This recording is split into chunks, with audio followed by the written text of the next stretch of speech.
Hey guys, 77 here, and I said that I would follow up with the Crossfire video in the last part, and here we are for part 2.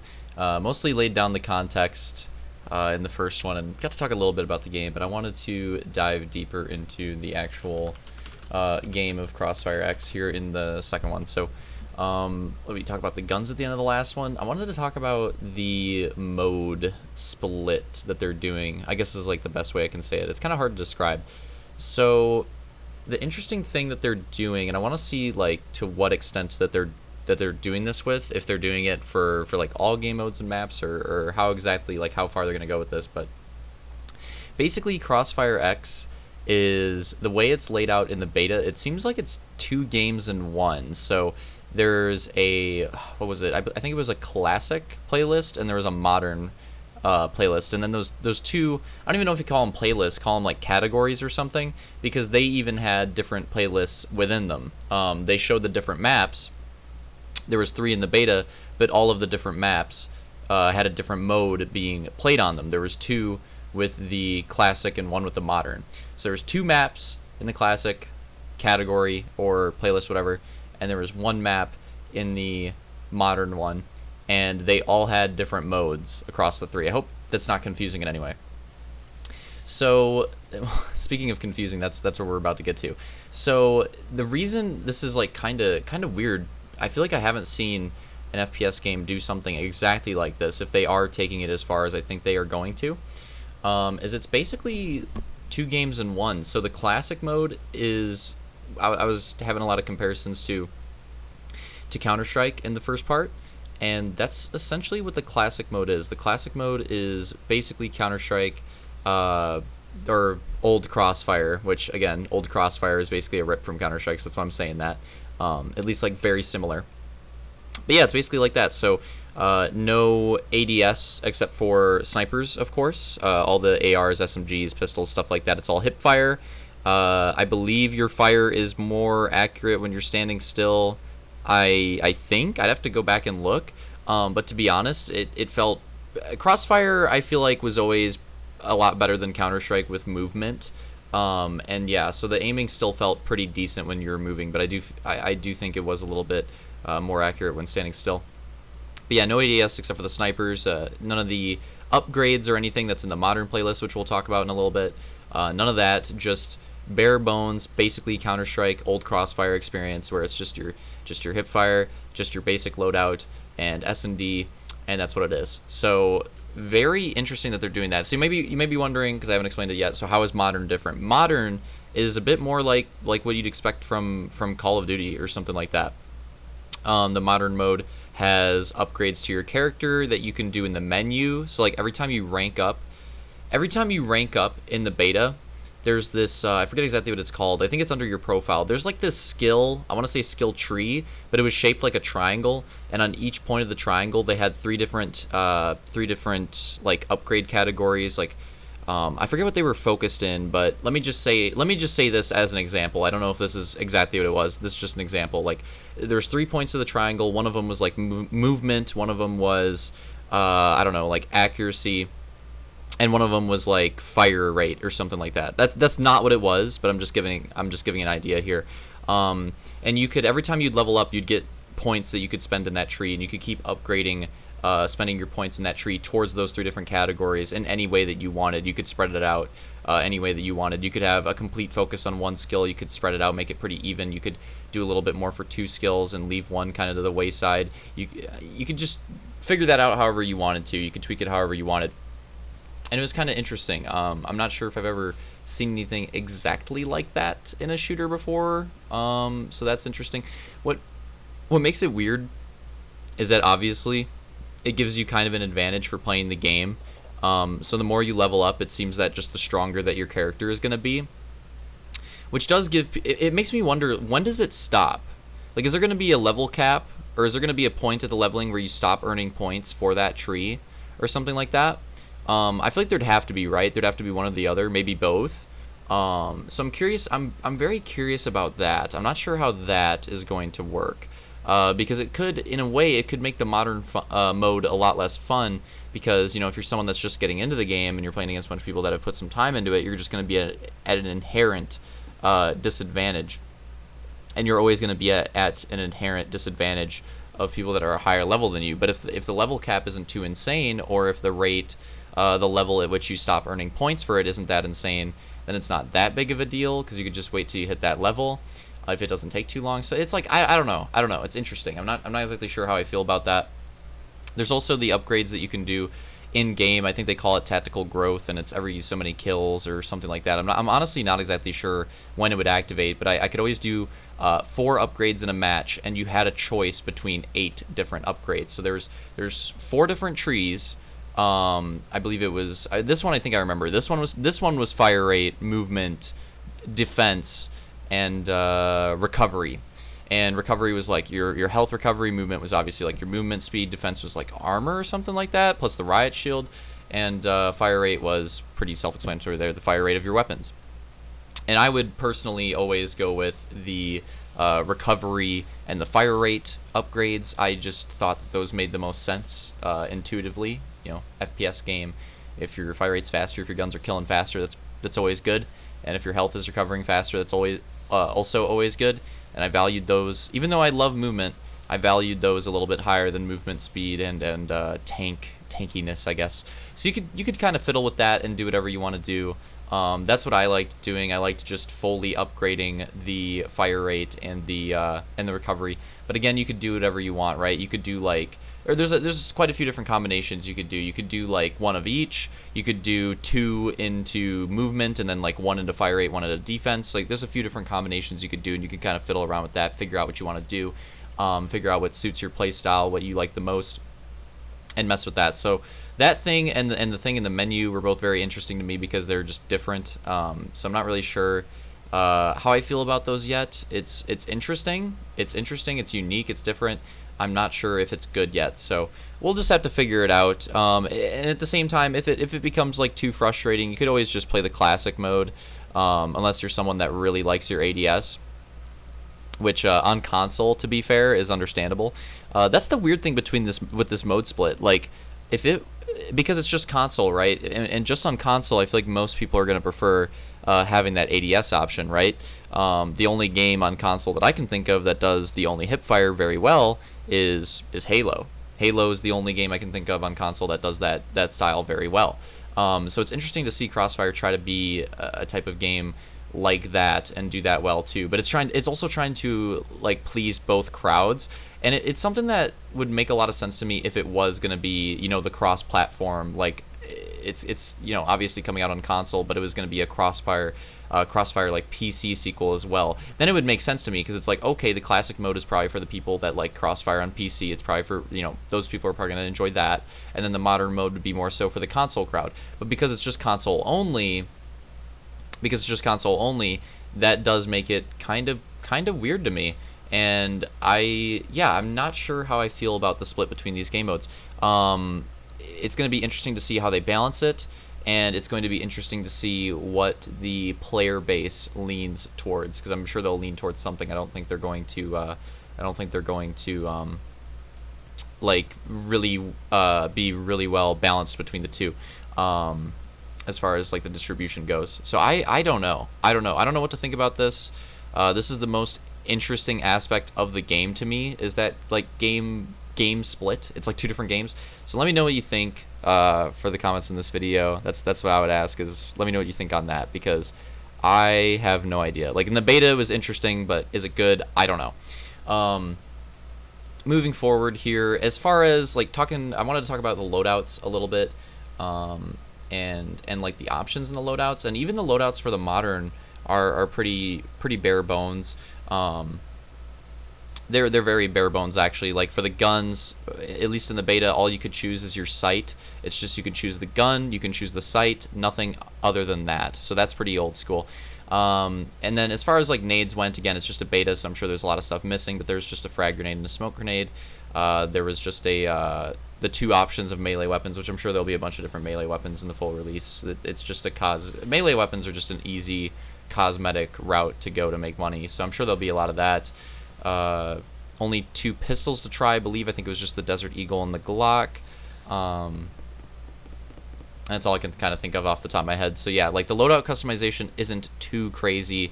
The part where it gets really crazy and interesting is that like tactical growth system and like your character upgrade system in the main menu. That's where it gets really interesting. The actual loadouts themselves, unless they're holding stuff from the beta, are pretty basic. Even with the modern mode, they're pretty basic. So interesting to me that they decided to take that route and go more for the character upgrades and customization than the loadout upgrades customization. So that's kind of one of those things where it just comes down to your preference, right? Like I'm sure some people are really going to like that. I'm sure some people won't care for it as much. We're already at 10 minutes, holy crap. So let me get through some of the last stuff that I wanted to. All the maps had different modes. I mentioned this earlier. The modern one had like this zipline sequence. It starts off as like 2-flag domination, and then once you zipline into the next part of the level, it turns into like 1-flag domination. And very interesting, and this is something that I remember Crossfire doing when I played it on PC, is they would take these old like FPS modes that you're familiar with and just kind of like put a little twist on them. And that, I think this mode exemplifies that probably the best out of any of the modes in the beta. It is a very like domination, right? Very classic FPS game mode. I think, you know, pretty much everybody's familiar with it, and they just do a little bit something different, just something a little bit different to make it feel a little bit more unique and to make it feel a little bit more fresh. And I actually liked this quite a bit. I enjoyed this quite a bit. This is what I played the most out of the beta for me. I thought it was pretty fun. And the reason being is that, like I was just building up to, it's new, different, it's fresh. And it's just very unique. Like, I can't think of a domination mode in a game where it would start off with like 2 flags on one part of the map, and then eventually you have to move to a whole new part of the map in like an end game zone and have it turn into like a 1-flag dom. I can't think of any game that has done something exactly like that. I might be missing something, but I can't think of it. And so it was very unique, it was very fresh to me, and I enjoyed it a lot. I was really looking for like some new experience with this game, and I was expecting it to deliver because, like I said, Crossfire in the past has delivered with that. So I was very happy to see with this mode that they already have one mode where they're kind of like tweaking things a little bit from what we're used to with FPS, because that's what I liked so much about Crossfire back in the day, is even though they had like their main competitive like S&D, you know, like the Counter-Strike style, like that was their main thing, they did not shy away from adding in a bunch of other different types of maps and modes for everybody to enjoy. And that is what made Crossfire special to me, was that. And it seems to be that they're carrying that over into CrossfireX, which is absolutely fantastic. I love to see that. Wow, I really nailed that. All right, moving on. So yeah, that modern domination map mode, love it. Very, very different, and I had a great time. Moving on from that, there is also the classic S&D map and mode, which was very Dust 2 inspired, by the way. The map that they had looked like Inferno aesthetically, but absolutely played layout-wise like Dust 2. I could... First thing I noticed when I loaded the level, it's very obvious Dust 2. It's not a copy, it's not a remake either, but it's very obvious inspiration. I think anybody that is, you know, not living under a rock as far as FPS games go and is familiar with that map, I think anybody could pick up on that right away. So that was one thing I noticed right away that was kind of cute. And as far as like the game mode, how the game mode plays, it's just your classic S&D. Crossfire is different with like public modes with the player count though. I think it's like 8v8. I think 8v8 is what it is across all the modes, which is a little bit different. But again, I don't mind that. They designed the game for that, and that's just the way it is. This game is just going to be 8v8, and it's different, so I enjoy it personally. So I'm cool with that. But yeah, the map, very Dust 2 inspired. It was classic Crossfire S&D, and that's just what I'm used to at this point. And I felt very comfortable with it, and I enjoyed it quite a bit. And it also had the remember how the modes are different, right? How the modern has the ADS and the classic has like just the bare bones, you know, hipfire experience, which I thought would feel really bad on console, and it definitely needs some fine tuning, but it did not feel as bad as I thought. I thought the ADS mode would feel way better, but as it turns out, classic didn't feel too bad either, so I was pretty happy to see that. Okay, we're getting pretty close to the end here, so I've talked about mostly everything. The only real thing left is the third one, right? The third one was like a zombie mode, essentially. It was like an infection type mode where one team is offense and has to try to plant the bomb and has to try to kill everybody as like a zombie ninja type character. They just have knives and they're invisible. When they're not moving, they're like pretty much invisible. And I remember this from OG Crossfire. This was, I think, a fan favorite. I think a lot of people were into it. And again, it was just a fun side mode, a fun little zombie infection mode that, you know, a lot of multiplayer games have that nowadays, and Crossfire has their own spin on it. And this is what I spent the least amount of time with in the beta, because this is something that I would play when the game comes out, when I'm getting bored with the rest of the content. So in the beta, I wanted to play the other two a lot, and I wanted to put a lot of focus into those. So I didn't get too much time to try this, unfortunately. But in the little time that I did get to try it, it appeared to be that fun, like with friends. Like, let's say you just got done grinding Crossfire for like 4 hours, and you wanted to play, and you wanted to keep playing, but you didn't want to like try hard, and you wanted to just play something fun. You'd go and play like the zombie mode, and it seems like it works really well from that for that. So. Yeah, it seemed from the little bit that I got to see, it seemed good, and it seemed to do what it set out to do. So we're getting pretty close to the end here. It's been like 30 minutes total of my little Crossfire trip. Hope you guys enjoyed this, because this was very special for me. It truly is a game that I feel very nostalgic for, the OG Crossfire that is, and seeing this come out on Xbox, the sequel come out on Xbox years later, is really cool to me, really cool for me as well. Almost like things have come full circle a little bit there. So I'm really looking forward to the release of the game. Again, like, I don't think there's any other specifics that I want to talk about. The only thing that I could bring up off the top of my head is maybe like the maps. Maybe if I wanted to talk about the maps a little bit. I know I talked about the Dust 2 maps, but like the maps in Crossfire are very classic FPS. It's not anything like Modern Warfare. It's like very slight. The maps in Crossfire are all like very slight tweaks on like the classic 3-lane formula of FPS games, of most FPS games. So if you like those classic style maps where it's 3 lanes but something a little bit different with the maps to make it feel a little bit unique for each map, that is what you can expect from Crossfire, and that is what I have seen from the beta, and that is what I recall from the original Crossfire. So I'm very happy to see that they did not pull a Modern Warfare and try to reinvent the wheel. They definitely stuck with what they knew here, and I do not mind that whatsoever. I am very happy with what I've played with the map design in the beta so far. Again, not a lot to choose from. There's only 3 maps, and again, like one of them zombie mode. So like, you know, zombie mode, you can make whatever you want and have it be a fun map. You know what I mean? So I'm really only judging 2 maps here, but the 2 maps that I tried were very classic Crossfire style, and I enjoyed that quite a bit, and I think the maps are fine. Good. I enjoyed the modern map especially quite a bit. Okay, so wrapping things up here, I think I've brought up everything. I may have forgotten something. If I did forget something, let me know, because I know I played it with Jared and Justin for a little bit, so I'm sure Jared will listen to this and bring up something that I'll forget. I don't know. But if I did forget anything, let me know. Little overview, like overall, like my ultimate thoughts here, little summary. I'm looking forward to it. I'm disappointed that the game wasn't coming out now, because like I said in the context of the previous video, I'm getting a little bored with FPS at the moment, and now would have been the absolute perfect time, at least for me. And I think for a lot of other people too, for a game like Crossfire to come out, it would have been absolutely perfect and fantastic. Just great timing. I really wish that the full game could have came out right now, but unfortunately that's not the case. It's just the beta. We got a taste of the beta, and unfortunately the beta, or the full game, will probably come out later in the year when the actual FPS games come out. So it's gonna be a free-to-play game trying to compete with these titans of like Halo Infinite's gonna be coming out. There's gonna be a new Call of Duty. Who knows what else will be happening with the new consoles release. And then you have other games that aren't FPS games that are gonna be attracting people too, right? It's the fall video game season. There's gonna be a lot of video games of all type. Frickin' Cyberpunk is coming out this year. Like, I really wish that, honestly, I think for the game, I really wish that if they were gonna put it out, that they would put it out right now this summer, or honestly, instead of 2020, holding themselves to 2020, go ahead and put it out like next summer, honestly. Because I don't think releasing it in the fall is going to be a great idea. And I would say that for any game that's not like the games I previously mentioned, you know what I mean? Like, I think those games are going to take up a lot of the market. So I'm a little worried for how the game's going to do on release, but I'm hoping that it can get a solid crowd afterwards, and a solid crowd to keep up with it.